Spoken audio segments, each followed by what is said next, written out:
दंड तो नहीं था। कुत्ता मुस्कुराने लगा, बोले दंड ही था। क्यों? बोले मैं अपने पूर्व जन्म में मैं भी करिंजल का मेहनत था, और इस जन्म में मैं कुकर बना डोल रहा हूं। मुझसे एक अपराध हो गया था, और अपराध सुनकर के राम जी आप भी चौंक जाएंगे, ऐसा अपराध। बोले क्या अपराध? बोले वहां शंकर जी का बहुत सुंदर मैंने दर्शन किए, मैं गया हूं, मुझे नाम याद नहीं है, लेकिन मैं वहां गया हूं। करिंजल के किले में बहुत सुंदर शिवलिंग है, वहां पर लाइट नहीं है, बिल्कुल अंदर गुफा में जाकर के विशाल शिवलिंग है। ऐसा कहते हैं कि वहां जड़ भरत जी का प्रसंग आता है भागवत में, देखूंगा कल परसों में, यदि आया तो उनको भी कहूंगा। उन्होंने वहीं तपस्या की। तो वहां का जो महंत है उसको रोज शंकर जी का अभिषेक पंचामृत से करना पड़ता है। राम जी से वो कुत्ता कहने लगा कि उस पंचामृत की सामग्रियां किसी ना किसी भक्त के यहां से आती है, कोई घी, दूध, दही, शर्करा, शहद सब आता है। उसका प्रयोग जिसके काम के लिए आया उसी में ही होना चाहिए। सब शिव जी की अभिषेक के लिए आए तो सबका प्रयोग अभिषेक में ही होना चाहिए। लेकिन मुझसे एक दिन अपराध हो गया, क्या कि घी का लेपन करते समय मैंने ध्यान नहीं दिया, मेरे नखून बड़े थे और घी का थोड़ा अंश मेरे नखूनों में चला गया। मैंने हाथ धोया लेकिन फिर भी मेरे नखूनों से वो अंश गया नहीं। मैं जब भोजन करने के लिए बैठा तो नखूनों का वो घी का अंश मेरे मुख में चला गया। जो घी देव पूजा के लिए आया उस घी का थोड़ा सा अंश मैंने अपने उदर में धारण कर लिया। उसका परिणाम ये था कि मैं इस जन्म में कुकर बना हूं।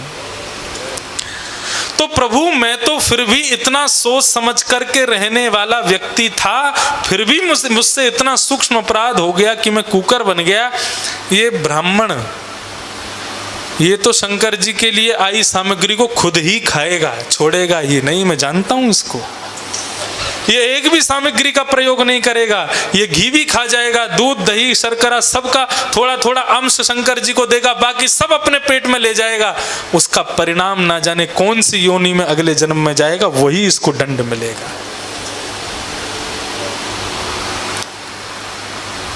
तब राम जी समझे। तो मैं तो क्या कह रहा था कि सब भजन करते हैं, जानवर भी अपनी भाषा में भजन करते हैं, उनकी अपनी भाषा है, वो उस रूप में भजन करते हैं। उसी प्रकार धर्म सब करते हैं, ऐसा नहीं है कि कोई धर्म नहीं करता। सबके जीवन में किसी न किसी रूप में धर्म है। तो हम में और जानवरों में अंतर केवल कितना है कि हम धर्म प्रत्यक्ष कर सकते हैं, वो अप्रत्यक्ष करते हैं। यही तो केवल हम में और उनमें अंतर है। इस प्रकार धर्म के कई रूप हैं, कई भाव कल मैंने निकाले थे। यहाँ तक कि वाल्मीकि रामायण का एक प्रसंग, एक छोटा सा प्रसंग कहकर के फिर हम धर्म के 10 लक्षण के प्रथम लक्षण पर चर्चा करके आज की इस वार्ता को विराम करेंगे। माता कौशल्या जब प्रभु श्री राम प्रणाम करके वन की ओर प्रस्थान कर रहे होते हैं, उस समय माता कौशल्या प्रभु श्री राम को वाल्मीकि रामायण में जो आशीर्वाद देती हैं, उससे धर्म की गरिमा और महिमा पता चली। माता कौशल्या कहती हैं, यम पालसि धर्मत्वं धृत्या च नियमेन च सवैराघव शार्दूल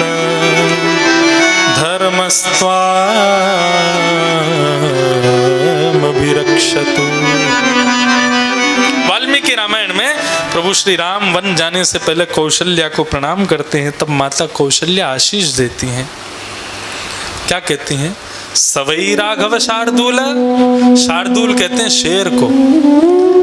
जैसे माँ अपने पुत्र से कहती है मेरा बेटा शेर, शेर बेटा, ऐसे ही माता कौशल्या भी कह रही हैं मेरे राघव शेर राघव शार्दूल, अरे मेरे बेटा, अरे मेरे शेर राजा, तुम वन में जाओ, घबराना नहीं।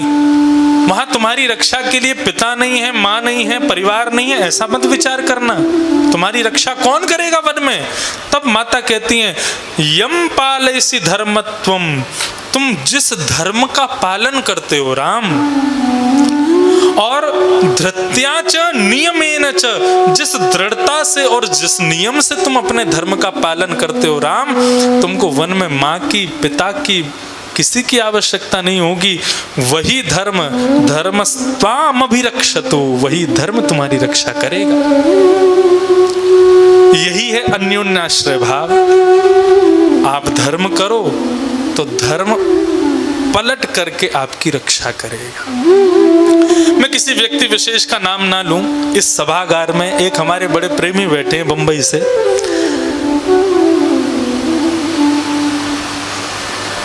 ऐसा मैंने दूसरी बार देखा कि जैसे ही लॉकडाउन की नौबत बंबई में आती है, किशोरी जी कृपा करके 4 दिन पहले ही लॉकडाउन से इनको वृंदावन बुला लेती।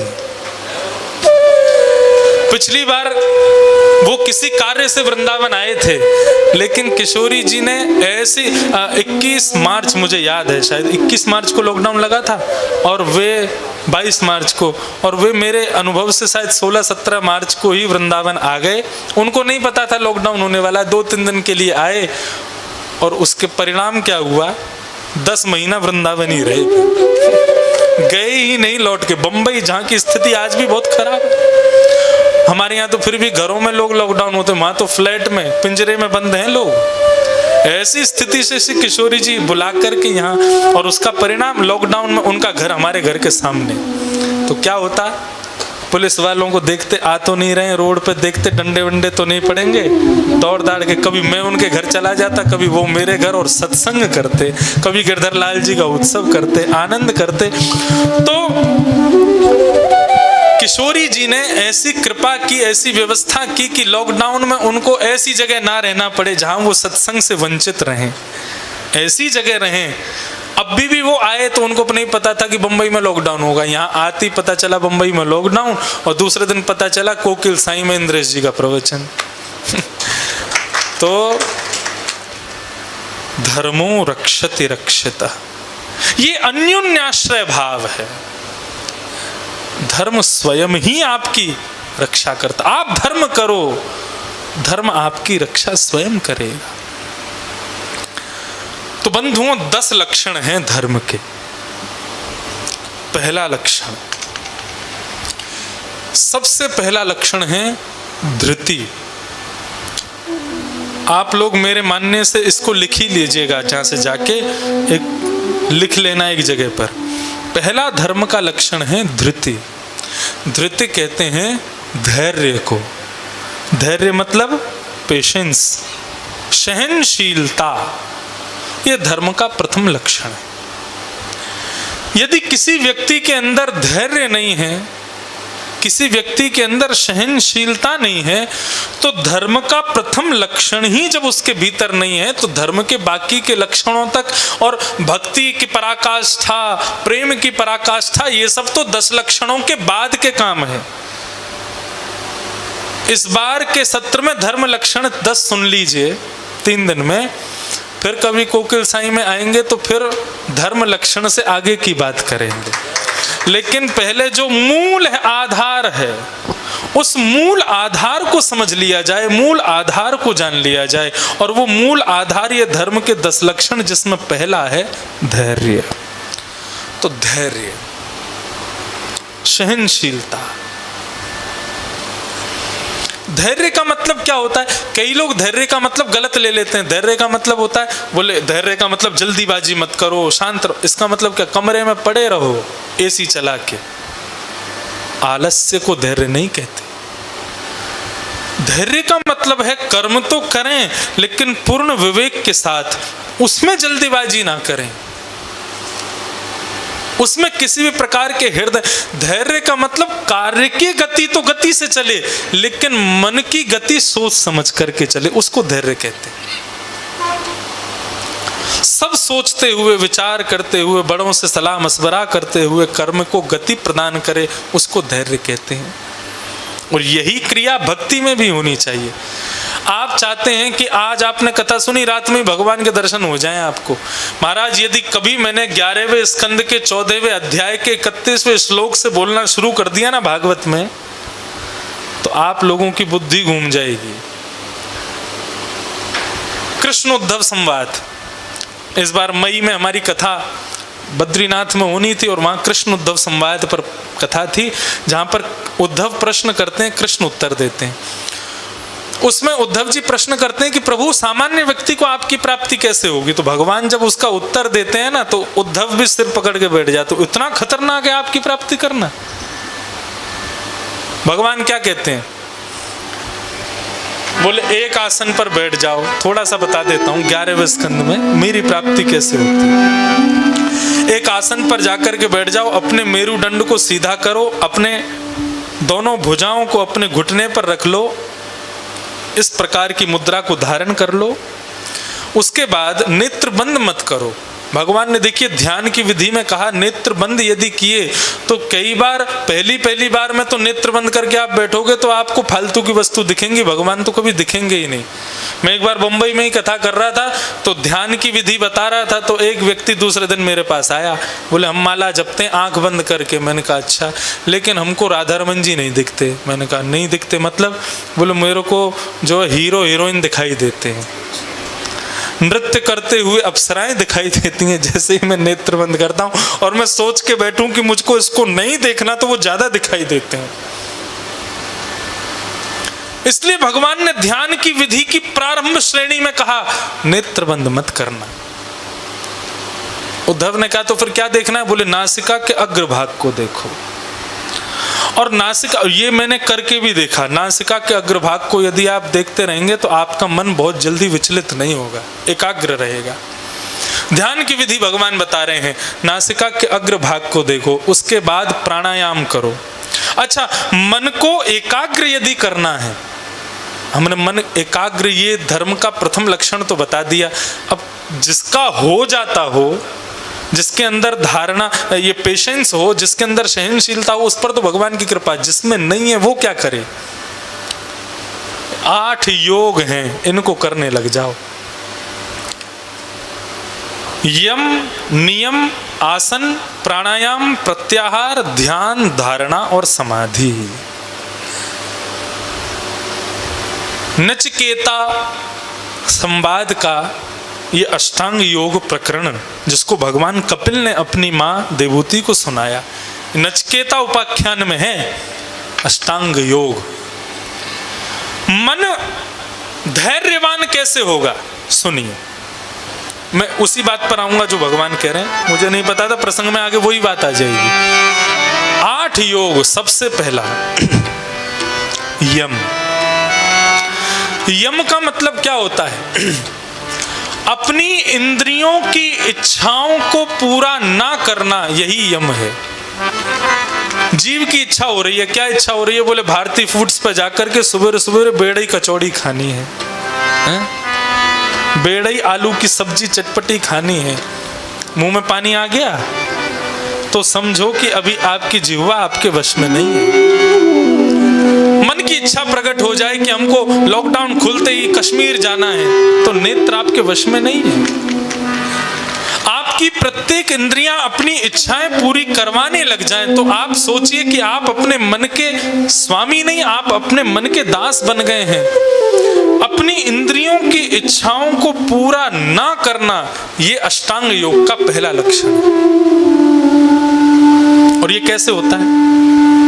हमारे पूज्य पिताजी गाते हैं, देखना इंद्रियों के ना घोड़े भगे, उनमें हरदम जो संयम के कोड़े पड़े, अपने रथ को सुमार्ग लगाते चलो, कृष्ण गोविंद गोपाल गाते चलो। सुख में फूलो मती, दुख में भूलो मती, प्राण जाए मगर नाम भूलो मती, मुरली वाले को मन से रिझाते चलो, कृष्ण गोविंद गोपाल गाते चलो। संयम, जीव की इच्छा हो रही है कि बाहर चाट पकौड़ी खानी है, लेकिन तभी पता चले क्या प्रभु प्रसाद में आज क्या बना है, बोले आज करेले की सब्जी और रोटी बनी है, तो करेले को ही चाट पकौड़ी समझ के रोटी में लगा करके और उसको खाने लग जाओ, मन मार करके खाओ, इसी को कहते हैं यम। अपनी हृदय की इच्छा के विपरीत उसको चलाओ, इसको कहते हैं अष्टांग योग का पहला योग, यम। माफ कीजिए, यदि आप अपनी इच्छाएं अतिशय पूरी करने लगेंगे ना, तो महाराज अग्नि में जितना घी डालोगे अग्नि उतनी तेज होती चली जाएगी। इंद्रियों की जितनी इच्छाएं पूरी करोगे, इंद्रियां उतनी बलवान बनती चली जाएंगी। मत करो। तो पहला यम, दूसरा नियम। नियम किसे कहते हैं? अब बहुत विस्तृत व्याख्या नियम की हो जाएगी। वर्णाश्रम धर्म, ब्राह्मण क्षत्रिय वैश्य और शूद्र। और चौथे वर्णाश्रम कौन कौन से होते हैं? ब्रह्मचर्य, गृहस्थ, वानप्रस्थ और सन्यास। इन चारों आश्रमों को जो जो वस्तु चाहिए उस प्रकार से उसको जीना।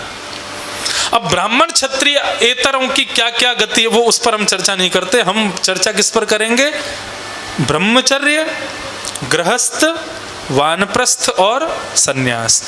ब्रह्मचारी की उम्र कब तक होती है? 25 वर्ष तक। जो 25 वर्ष के बालक नहीं हुए उससे पहले ही पीछे पड़ जाते हैं घर वाले, ब्याह करो ब्याह करो ब्याह करो। गलती कर रहे हो आप। उसको 25 तक तो कम से कम पहुंच देना चाहिए, क्योंकि ब्रह्मचर्य 25 वर्ष तक की आयु में होता है। और 25 वर्ष तक की आयु में ब्रह्मचर्य की मांग क्या है? जितना हो सके अध्ययन, स्वाध्याय, पठन पाठन, अपने अध्ययन को दृढ़ बनाइए 25 वर्ष की आयु तक। और जैसे ही आप 25 वर्ष के हो जाएंगे उसके बाद अब गृहस्थ आश्रम प्रारंभ हो जाएगा, उसके बाद ब्याह हो जाना चाहिए। और गृहस्थ आश्रम में दो चीजों की मांग होती है क्या? एक तो कुटुंब की वृद्धि और दूसरी धन की वृद्धि। फिर अगले 25 वर्ष तक जितना हो सके उतने अच्छे से कुटुंब का निर्वहन और धन कमाना चाहिए, खूब धन कमाना चाहिए। रात को सोना भी छोड़ना पड़े तो छोड़ो, धन कमाओ अगले 25 वर्ष तक। तो कितने साल के हो जाओगे फिर? 50। और 50 के बाद वानप्रस्थ। 50 के बाद आपका अगला जन्मदिन ही आएगा तो 51, 52। उसके बाद वन आना शुरू। बोले अब जाओ। और वन के अभिप्राय से कहाँ आओ? श्री वृंदावन आ जाओ। कर वृंदावन वास रे मन, कर वृंदावन वास। छोड़ जगत की आशा कर, श्री राधा चरण की आश रे मन, कर वृंदावन वास। कृपा अवश्य करेंगी स्वामिनी, धर्मन दृढ़ विश्वास रे मन, कर वृंदावन वास। तो 50 के बाद में वन, ये है वानप्रस्थ। अच्छा एक चीज और, आप कहेंगे कि आप क्या कहना चाहते हैं कि 50 के बाद वन चले जाना मतलब फिर परिवार छोड़ देना चाहिए? नहीं, फिर मैं कहूंगा शरीर से त्याग मत करो। जय जय राधा वल्लभ लाल, मन रखियो अपने चरणन में, मन रखियो अपने चरणन में, तन रखियो श्री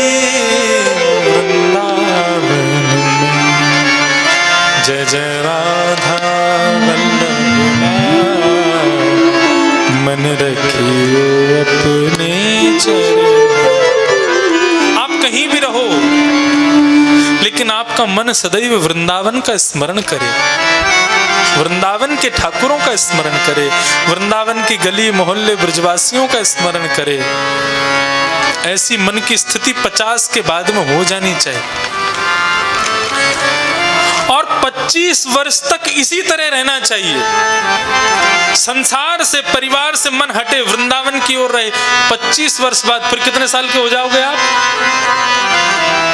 और 75 वर्ष के होते ही फिर मैं आज्ञा दे दूं, और फिर ग्रंथ भी आज्ञा देता है, वानप्रस्थ, संन्यास, छोड़ दो सब कुछ, निकल जाओ घर से बाहर, और एकांत बासा झगड़ा ना जासा, फिर एकांत में रहो, और प्रिया प्रियतम के सुंदर मिलन की इच्छा से एकांत में कहीं जाकर के बस जाओ।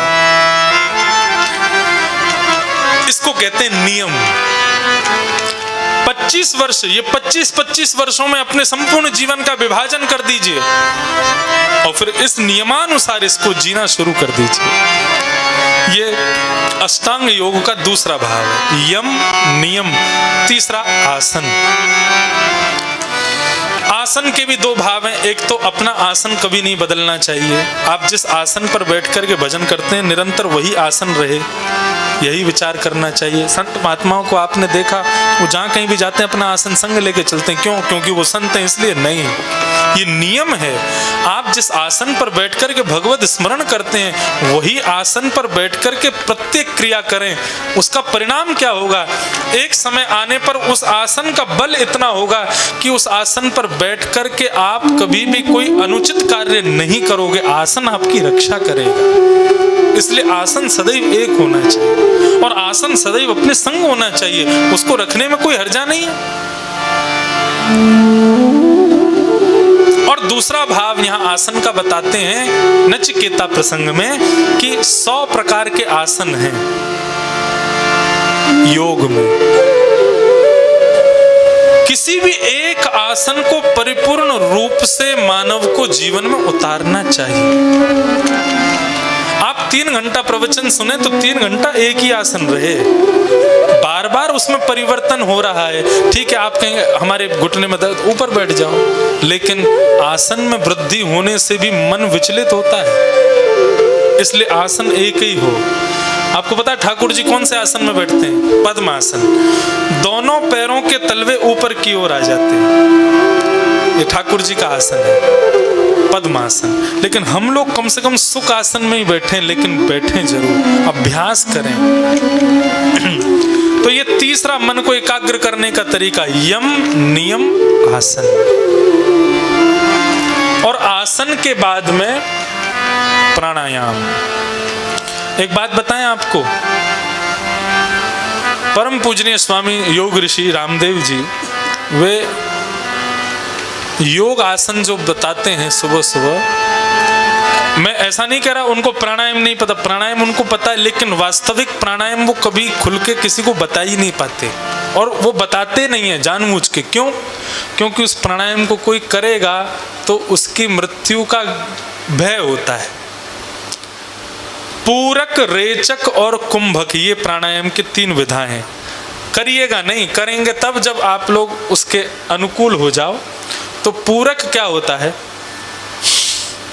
एक आसन पर बैठ करके पहले श्वास को जितना हो सके भीतर ले लो, और फिर कुंभक बहुत देर तक उसको अपने भीतर समान करके रखो, और फिर रेचक उसको बाहर छोड़ दो। फिर उल्टा करो। क्या? रेचक पहले करो, सारी सांस बाहर निकाल दो, अब बिना सांस के थोड़ी देर बैठो, कम से कम 30 सेकंड तो होना चाहिए, और उसके बाद में फिर श्वास भीतर लो। ये प्राणायाम की विधा श्रीमद् भागवत के 21 स्कंद में भगवान बता रहे हैं। लेकिन इसमें आजकल के खान पान के दूषित होने के कारण जब आप उल्टी प्रक्रिया में करते हैं, मतलब रेचक करते हैं, सांस निकाल दी तो आपके फेफड़े सब सिकुड़ जाते हैं, और जब 30-50 सेकंड तक आप जब श्वास नहीं लेते तो उनमें कमी होने के कारण श्वास वापस आ ही नहीं पाती और मानव प्राण त्याग देता है। इसलिए प्राणायाम की पूर्ण विधा मुक्त रूप से सब जगह नहीं बताई जाती, लेकिन भगवत मन एकाग्र के लिए ये प्राणायाम बताया गया है। और मेरे कहने से करने मत लग जाना, मैं खुद नहीं करता, आपको बस बता मात्र दिया है। तो ये प्राणायाम अभी वही करो जो रामदेव बाबा कराते हैं, वही ठीक है। अच्छा एक बात करें, ये प्राणायाम यदि किसी को कोरोना है या नहीं है, टेस्ट बाद में करा, ये करा लेना उससे। सांस भीतर लेवे, 30 सेकंड से अधिक रोक ले तो समझ लेना कोरोना है ही नहीं इसको। और अगर कोरोना हुआ ना तो हो सकता है सांस निकाल ही नहीं पावे वो उसके फेफड़े सिकुड़ गए तो। इसलिए ये टेस्ट भी थोड़ा घातक है, लेकिन इससे पता जरूर चल जाएगा कि कोरोना है कि नहीं, क्योंकि कोरोना पेशेंट सांस ज्यादा देर रोक नहीं सकता, ऑक्सीजन लेवल कम होता है। लेकिन यदि कोई प्राणायाम का अभ्यासी होगा उसको कोरोना कभी होगा नहीं, होगा भी तो स्पर्श करके निकल जाएगा। तो ये प्राणायाम, तो यम नियम आसन प्राणायाम धर्म के प्रथम लक्षण जीवन में आ जाए उसके लिए ये सब बातें बताई जा रही हैं। धर्म का प्रथम लक्षण क्या बताया था? धैर्य। देखो कितना कठिन, पहले यम करो, नियम करो, आसन करो, प्राणायाम, अब उसके बाद में प्रत्याहार। प्रत्याहार किसे कहते हैं?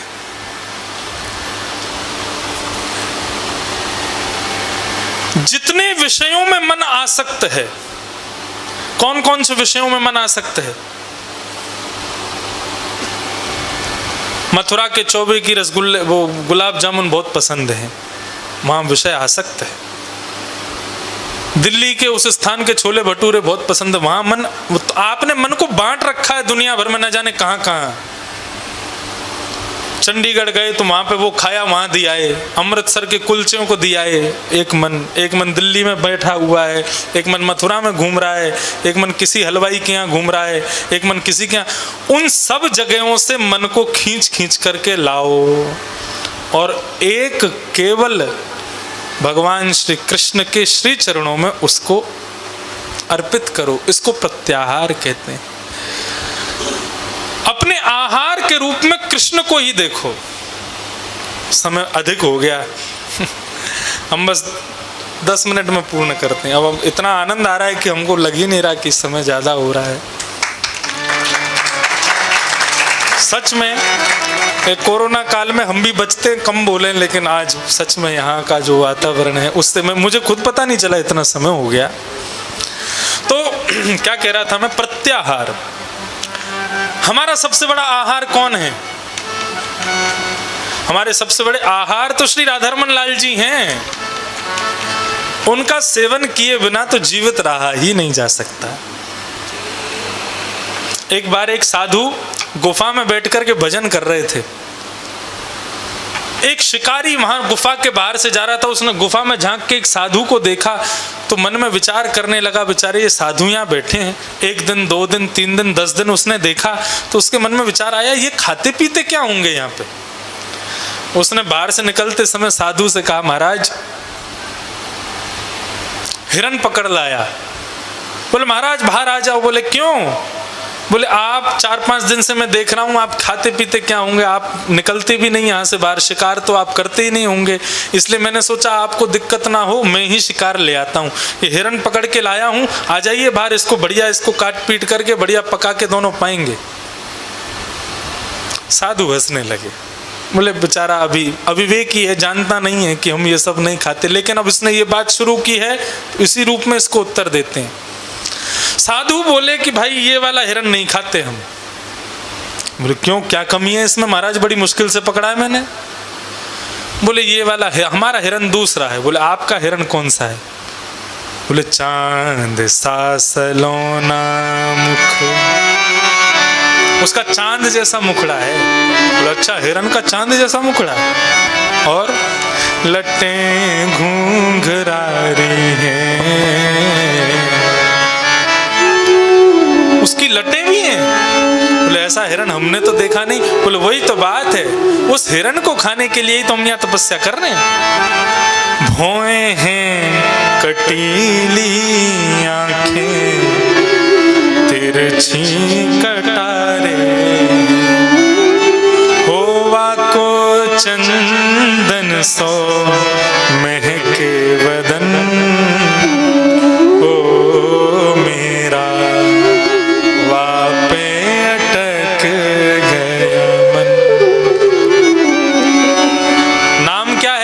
इस हिरन का, राधा रमण प्यारो, राधा रमण रे, राधा रमण मेरो, राधा रमण। भगवान श्री कृष्ण के संपूर्ण रूप का वर्णन कर दिया। बरहा पीडम नटवर बभु कर्णयो कर्णकारम ब्रदवास कनकबिसम वैजयंतीम चमालाम रंध्रान वेणो अधर सुधया। शिकारी बोला वो हिरण बंसी भी बजाता है? बोले हाँ। रंध्रान वेणो अधर सुधया पूरयन गोप वृंदई वृंदारण्यम स्वपद रमणम प्राविशत गीत कीर्ति। शिकारी बोला गुरुदेव मुझे आज आपका दर्द समझ में आ रहा है। इतने दिन में मैंने कभी ऐसा हिरण नहीं देखा, तो आप तो ना जाने कब से भूखे होंगे। मैं भी प्रतिज्ञा करता हूं जब तक ये हिरण नहीं मिलेगा मैं भी कुछ नहीं खाऊंगा। जिस दिन मिलेगा दोनों गुरु चेला बांट के खाएंगे। संत ने उसकी बात को नजरअंदाज किया, बोले ऐसे ही बोल रहा है, कहां लाएगा। निकल पड़ा, हट करके बैठ गया। उसके सामने से हिरण चला भी जाता तो उसको देख करके अपने मन को मार लेता, तेरा शिकार नहीं, अब तो तुझसे भी श्रेष्ठ एक हिरण है, उसी का करूंगा मैं। मेरे गुरुजी इतने दिन से भूखे हैं, मैं खाऊंगा, मैं भी उसी को ही खाऊंगा। मांसाहार करने वाला व्यक्ति ज्यादा दिन भूखा नहीं रह सकता।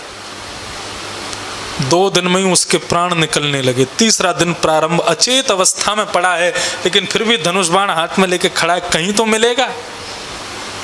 वन में ढूंढता है और उन्होंने ये भी बताया तो बोले तमाल वृक्ष कदम वृक्ष के नीचे ज्यादा मिलता है। हार श्रृंगार के पुष्प उसको बड़े प्रिय हैं तो ज्यादातर उन्हीं स्थानों पर घूमता है। यमुना के पुलिन पर अधिकतर उसको देखा गया है तो यमुना के पुलिन पर घूमता है कि यहां मिलेगा। अब ऐसी निष्ठा ऐसे प्रेम भाव से वो खोज रहा है, राधा रमन जी ना मिले ये कैसे हो सकता है।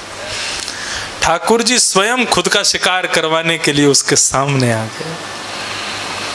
देखते ही देखते क्या पता चलता है, होठ सूख गए उसके, गला सूख गया, भूख के मारे प्राण निकल रहे हैं। तभी उसको चंदन की मधुर सुगंधी आने लगी, नूपुरों की अति सुंदर ध्वनि सुनाई देने लगी। तभी देखता है तमाल वर्ण के नन्हे से बाल कृष्ण प्रभु पीतांबरी पहन करके अलकावलियां घुंघराले केश उनके लहरा रहे हैं, वंशी का वादन कर रहे हैं, मोर मुकुट मस्तिष्क पर धारण किया है। उसको वास्तव में वो पुरुष रूप में नहीं दिख करके हिरण ही दिखने लगे। बोले यही है गुरु जी का शिकार। ठाकुर जी आगे आगे चल रहे थे, पीछे से वो हिरण पकड़ने वाला जाला धीरे धीरे लेकर के जाता है और दूर से ही जाले को फेंक करके और श्री लाल जी को उस जाले में बांध करके अपने कंधे पर डाल लेता है। बोले बड़े दिन में मिला है, मेरे गुरुजी कब से तड़प रहे तुझको खाने को, चल आज तेरा ही भोजन करेंगे। पहुंच गया गुरुजी की गुफा के बाहर, बोले गुरुजी जल्दी बाहर आओ, आपका शिकार मिल गया। गुरुजी बोले पता नहीं कौन सा हिरण पकड़ लाया होगा आज, चलो चल के देखें। जैसे ही बाहर आके देखा तो शिकारी के कंधे पर बड़े सहज भाव से श्री राधारमन लाल जी बैठे हुए हैं, बंधन में बंध के बैठे। देखते ही गुरुजी तो एक बार मूर्छित हो गए, फिर जल का छिड़काव करके शिष्य ने पुनः उनको सचेत किया, उठ करके बैठे। बोले अरे वो कहाँ है? बोले देखो वो बैठे, मैंने बांध दिया उनको, कहीं नहीं भागेगा ये हिरण, अभी इसको पकड़ करके दोनों खाएंगे। तब उन्होंने उस शिकारी का हाथ पकड़ा और पकड़ करके कहा पहले प्रणाम कर। बोले प्रणाम करूं? बोले हाँ ये हिरण तभी शिकार होता है, इसका पहले प्रणाम किया जाता है। ठाकुर जी मुस्कुरा रहे हैं, गुरु जी मुस्कुरा रहे हैं और बड़े सहज भाव से वो शिकारी प्रणाम कर रहा है, आज्ञा मांग रहा है कि हम आपका शिकार कर लें। तब लाल जी कहते हैं मेरा शिकार करने से पहले मुझको आलिंगन किया जाता है, मुझे हृदय से लगाया जाता है, ये मेरी अंतिम इच्छाएं हैं। शिकारी बोला ऐसा हिरण मैंने कभी नहीं देखा। जैसे ही ठाकुर जी को हृदय से लगाता है उसका मलिन हृदय परिवर्तित हो जाता है, प्रेम भक्ति में प्रवेश कर जाता है और ठाकुर जी के चरणों का दास बन जाता है।